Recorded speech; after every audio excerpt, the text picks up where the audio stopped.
Okay, good evening all. In the last video, we went over the WE Airsoft FN Herstal SCAR L Mark 16 Mod 0 rifle. In that video, we went over the rifle, or AEG, section by section, pointing out the different features and points of note.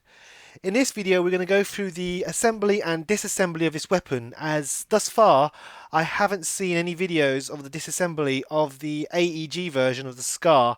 We're going to go over this weapon today using a better stuff and much more better controlled environment.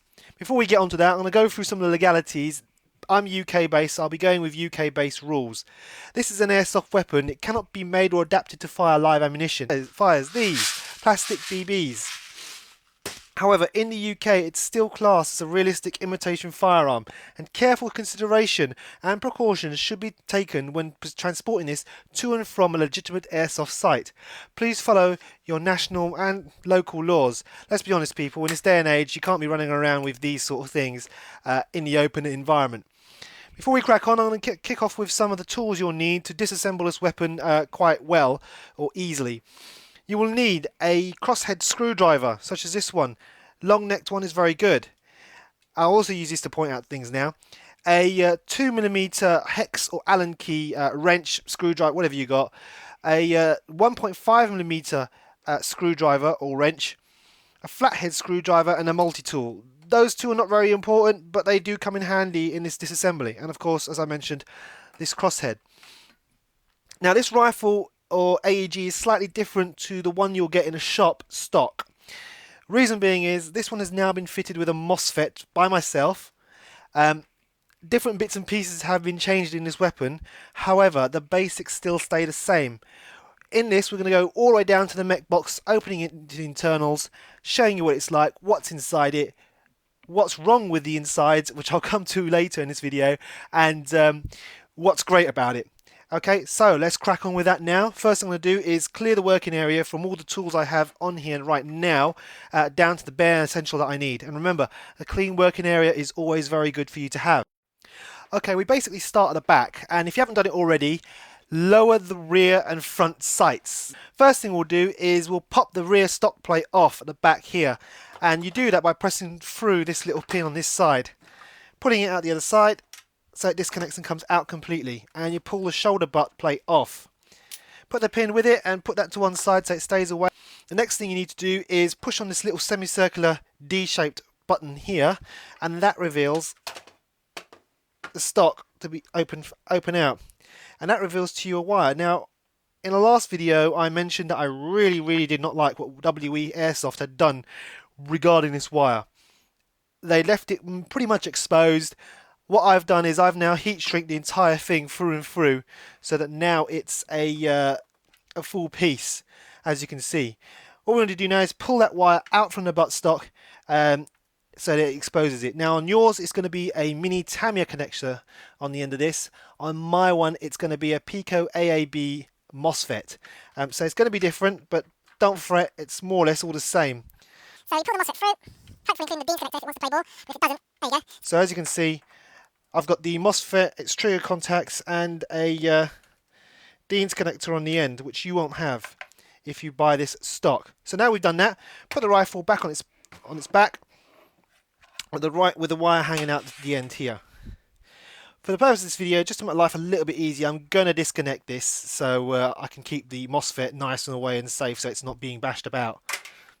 Just don't chuck it like I did there then. Right, next thing you need to do is push the front pin through the weapon. And you do that by pushing this pin here all the way out to the other side. Now, it doesn't unclip.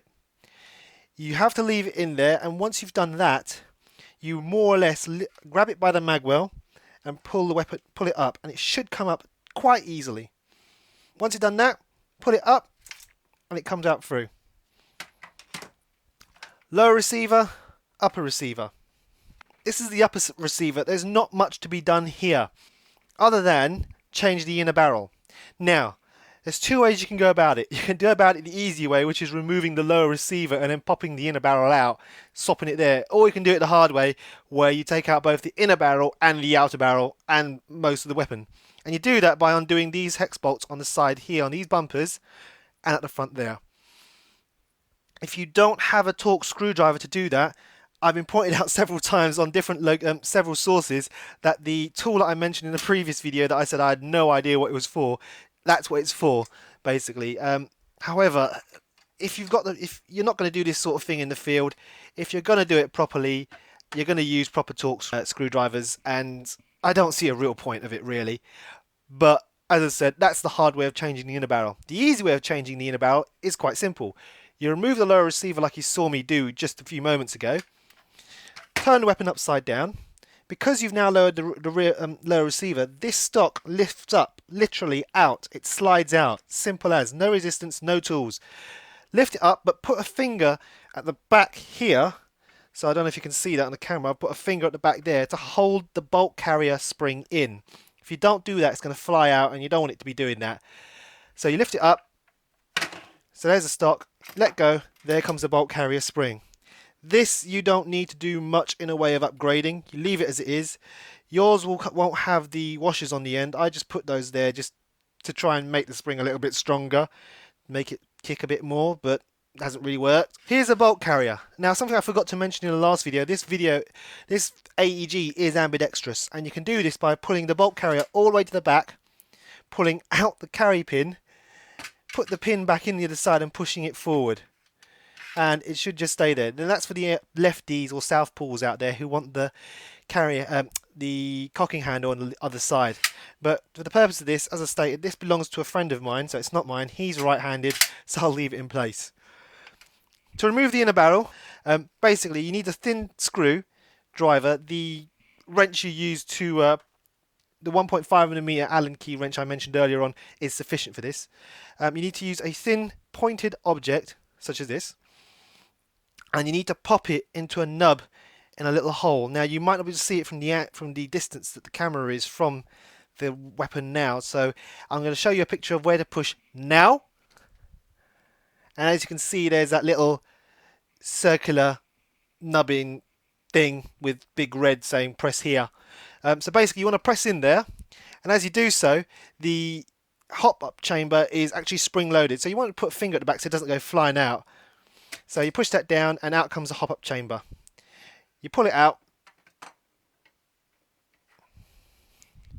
straight out, and there we are. Okay, once you've done that, more or less, if you're going to do anything other than that, there's no real need for you to have this lying around. It's just bulky, just in the way, so I throw that over here. Metaphorically, not literally. Right, so this is the inner barrel and the hop-up chamber. Now, the inner barrel that comes with this weapon is this one. And that is a 35cm inner barrel. It's made of brass. I don't know if it's a tight bore or not. So, didn't take my chances, and I got my friend a proper tight bore. The tight bore in this one is a Mad Bull Black Python version 2 6.03 tight bore at a length of 363mm. The hop-up chamber is made of a plastic, which I described earlier on, and the hop-up rubber is basically this epoxy thing here. That's not very good. This one is much better. It's a G&G hop-up rubber. I will add that the hop-up chamber, to me, looks proprietary. It's got the usual cog here. Turn it clockwise to increase hop and anti-clockwise to reduce hop. It comes spring mounted, so don't lose that spring, and that's about it. Obviously the barrel isn't white, the inner barrel is actually black. It's only threaded in some Teflon tape to help stabilize the weapon. Right, so to put the inner barrel back in, you're going to need the upper receiver, is basically orienteer it until it's basically that end facing towards you. And there's only one hole it goes in, and that's the hole it has to go in. And just basically just aim it there and thread this through basically.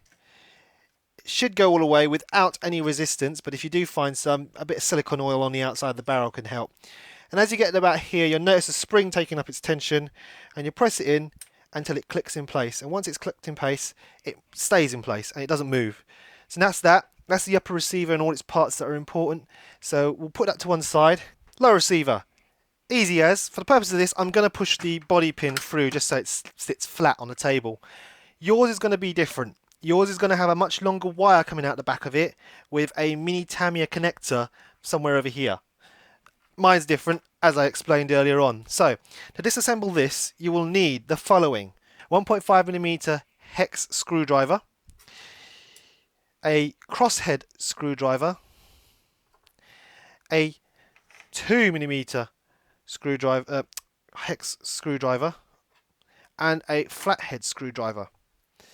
The flathead one is the only one that's not too important, but it makes your life a lot easier. You might want to also find yourself something that's probably about, well, something like this basically. It's another one of these hex screwdrivers just with a thicker shaft, and that's just for holding down the spring guide, which I'll show you when I get to it.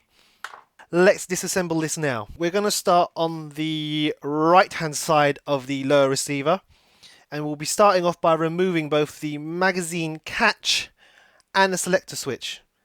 Doing the selector switch first, then the magazine catch. So to do the selector switch, you'll need your 1.5mm hex screwdriver, and underneath the switch there is a small grub nut that fits into the selector switch. So you need to put your screwdriver in there and undo the grub nut that's inside that selector switch when it wants to fit. Okay, so you move it just like that, and there's the grub nut just popping out just up the top. I don't know if you can probably try and see that. Okay, there's a little grub nut for you there, and that's the bit that holds that in place. So put that to one side, keeping it nice and safe. The next thing you want to do is remove the magazine release catch, and again, same principle, 1.5mm hex screwdriver underneath it in there, and turn it. There you go. Now we'll add, this grub nut doesn't actually have any threads in this component here that I'm holding. The actual threads are in there. So this grub nut will move freely inside of this, and if you just tap it a few times it comes out into your hand, like so. So what we're going to do is we're going to pop it back in there for safe keep and put this to one side. Now what you want to do, spin the lower receiver over. Oh yeah, this spring's on the other side, you've got to take that out first. And then just more or less pull the magazine release catch through the lower receiver. Now there is a little hoop inside that you can see inside the mag well, probably. So as you can see from that photo I just displayed there, that you need to actually try and lever it through and out. And once you've done that, you'll notice there's a spring on the end here. There's no reason to take that off, so don't muck around with it.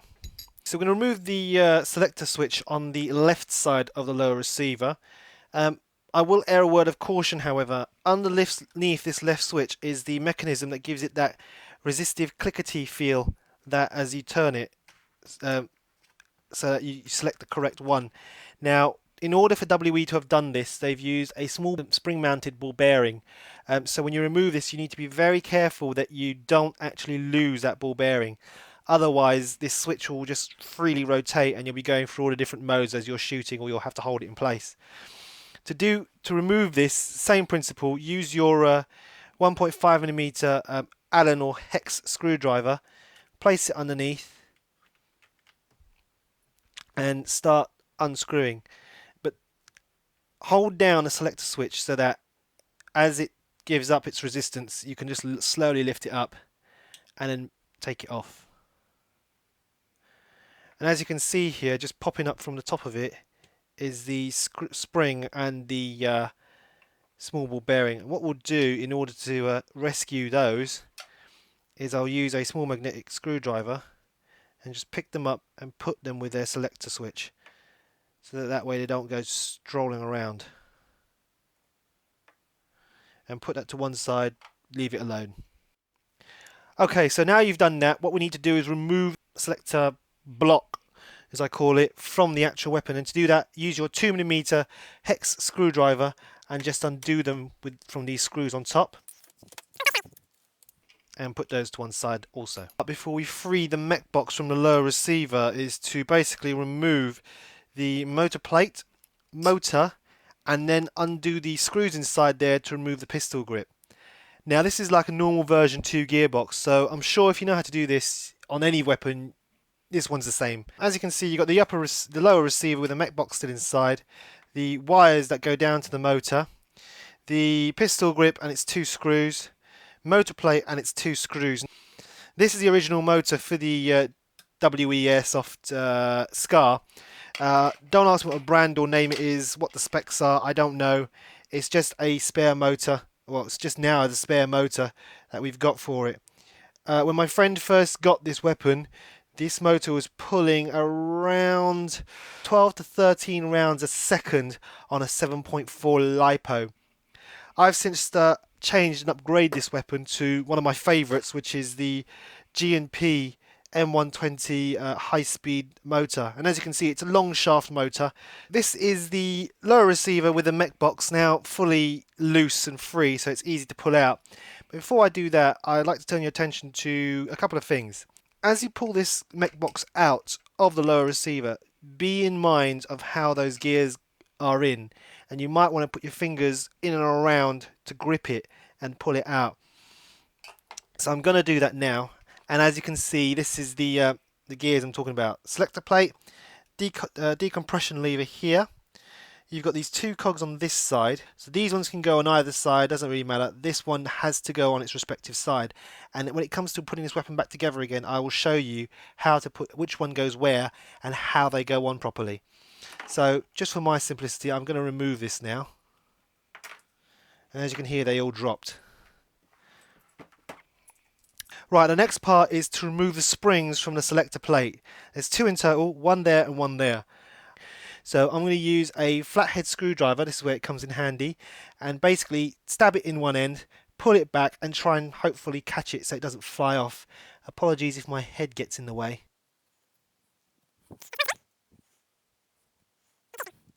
Once those have been removed, the selector plate, to remove it, just push it all the way back, lift it up. Before you open the gearbox, it's the decompressor spring. And you do that by using something, I'm going to use this quite large Torx screwdriver. And all you have to do is basically, using the flat end, is push this lever this direction towards the motor. So I'm going to hold this down and push it that way. And you should have just heard spring decompress. So now we'll flick the gearbox over to the upside, the proper side in which we work on a gearbox. And that is it, guys. I hope this video on the disassembly of the WE Airsoft FN Herstal Scar L Mark 16 Mod 0 was helpful to you if you own one or you plan to own one. In part 2 we'll be going through the disassembly and reassembly of the version 2 gearbox, and whilst it is a version 2 gearbox, there are some things I'd like to point out about it. So, like this video if you liked it, dislike it if you disliked it, leave a comment in the comment section down below if you have any feedback, questions or queries, and I'll do my best to answer them. And as always guys, thank you for watching.